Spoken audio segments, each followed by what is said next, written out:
हर हर महादेव। प्रिय भक्तों, आप सभी को ज्येष्ठ की निर्जला एकादशी की हार्दिक शुभकामनाएं। इस अत्यंत पुण्य फल प्रदायिनी निर्जला एकादशी व्रत का भक्ति, श्रद्धा और समर्पण के साथ आरंभ करते हैं। तो ऐसे पुण्यमय शुभ अवसर पर ज्येष्ठ मास की इस शुक्ल पक्ष की द्वादशी तिथि पर इस पांडव निर्जला एकादशी का व्रत करते हुए चलिए उसी से जुड़ी हुई इस सुंदर पौराणिक कथा का श्रवण करते हैं। यह एकादशी अत्यंत महत्वपूर्ण है, इसलिए इसकी पौराणिक कथा का श्रवण करके हम सभी मानसिक और आध्यात्मिक चेतना को प्रयास करते हैं और परम भगवान श्री विष्णु से उनकी कृपा भक्ति की याचना करते हैं। आइए आज की पांडव निर्जला एकादशी व्रत कथा आरंभ करते हैं। यह उस समय की बात है जब पांडव इस संपूर्ण धराधाम पर विचरण कर रहे थे। पांडव यानी कुरुवंश में महाराज पांडु के पुत्र महाराज युधिष्ठिर, भीम, अर्जुन, नकुल और सहदेव, यह सभी पांडव सभी वैदिक नियमों का पालन करने वाले और भगवान श्री कृष्ण के भक्त थे।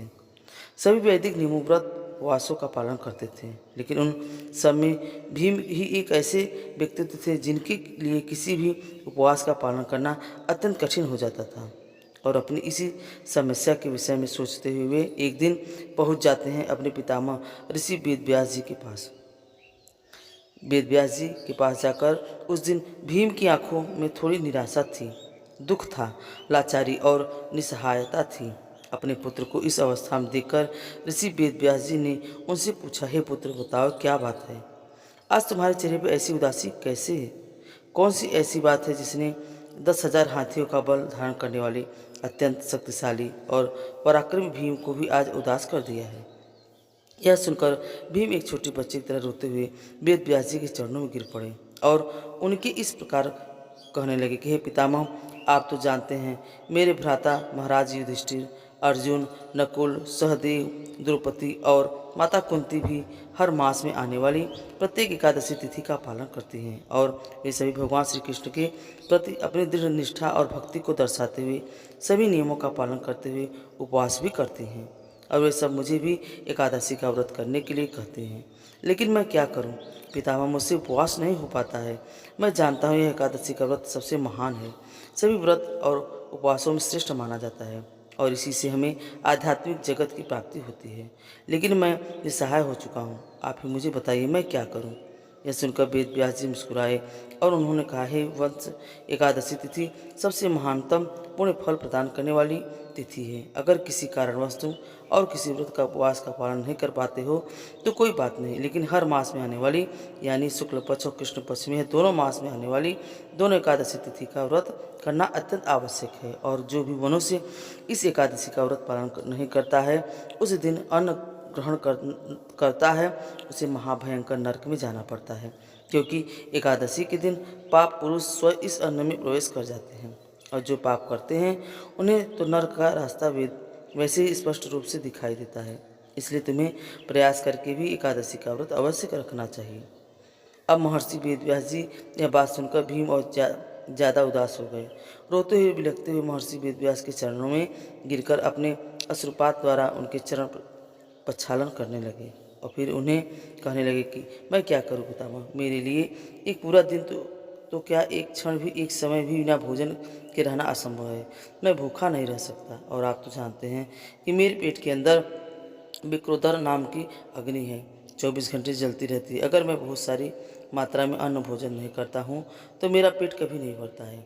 इस विक्रोधर अग्नि को शांत करने के लिए मुझे भोजन करना ही पड़ता है। तो एक समय तो क्या मैं एक दिन भी भूखा नहीं रह सकता? अब ऐसे में मैं एकादशी का व्रत कैसे कर सकता हूँ, और वो भी मास में 2-2 बार? नहीं पितामह, यह मेरे लिए असंभव है। हाँ, मैं एक कार्य अवश्य कर सकता हूँ। मैं ऐसा कर सकता हूँ कि मैं वर्ष में एक दिन बिना अन्न और बिना जल के रहने का प्रयास कर सकता हूँ, लेकिन सभी महीनों में 2 बार यह मेरे लिए असंभव है। इसलिए आप ही मुझे बताइए कि मुझे क्या करना चाहिए। आपने तो स्वयं वेदों की रचना की है, आपको तो सब ग्रहों का सार पता है, सारे नियम पता है। आप ही मेरी रक्षा कर सकते हैं। पितामह, कृपया आप मुझे इस धर्म संकट से बचाइए। महापराक्रम में भीमसेन की ऐसी करुण पुकार सुनकर वेद व्यास जी मुस्कुराए और उन्होंने भीमसेन से कहा, अवश्य पुत्र, अब ध्यान से सुनो। अब मैं तुम्हें एक ऐसे विशेष व्रत के बारे में बता रहा हूँ, जिसका पालन करने से तुम्हें वर्ष की सभी 24 एकादशियों का पुण्य फल प्राप्त हो जाएगा। और यह व्रत ज्येष्ठ मास के शुक्ल पक्ष में आने वाली निर्जला एकादशी का व्रत, यह एकादशी वर्ष में आने वाले सभी एकादशियों में सबसे बड़ी मानी जाती है। जो भी मनुष्य पूर्ण श्रद्धा और नियम का पालन करते हुए अन्न और जल दोनों का त्याग करते हुए पूरा दिन भगवत भक्ति में समर्पित रहता है, उसी वर्ष की समस्त एकादशियों का पुण्य फल प्राप्त होता है। इसलिए हे पांडुपुत्र, तुम इस ज्येष्ठ के मास के शुक्ल पक्ष में आने वाली निर्जला एकादशी का पूर्ण नियम और श्रद्धा के साथ पालन करो। इसमें अन्न और जल दोनों का त्याग करना होता है, और ऐसा करने से तुम्हें वर्ष की सभी एकादशियों का पुण्य फल प्राप्त हो जाएगा। अपने पितामह व्यासदेव जी की इस बातों को सुनकर भीमदेव को कुछ राहत मिली। वे अत्यंत प्रसन्न हो गए, और फिर आने वाली समय में ज्येष्ठ मास के शुक्ल पक्ष की जब निर्जला एकादशी आई तो उन्होंने इसे पूर्ण श्रद्धा और नियम पूर्वक इसका पालन किया, और तभी से इस एकादशी का नाम पांडव निर्जला एकादशी का भीमसेनी एकादशी पड़ा।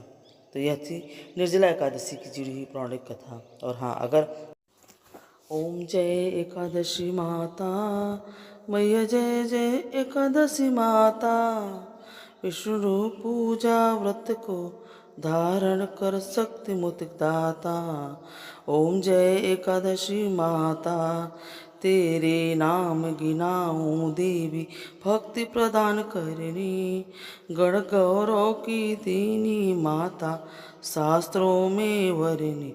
ओम जय एकादशी माता, मार्गशीर्ष के कृष्ण पक्ष की उत्पन्ना, विश्वतारिणी जन्मी, शुक्ल पक्ष में हुई मोक्षदा, मुक्तिदाता बन आई। ओम जय एकादशी माता, पौष के कृष्ण पक्ष की सफला नामक है, शुक्ल पक्ष में होए पुत्र दा आनंद अधिक रहे।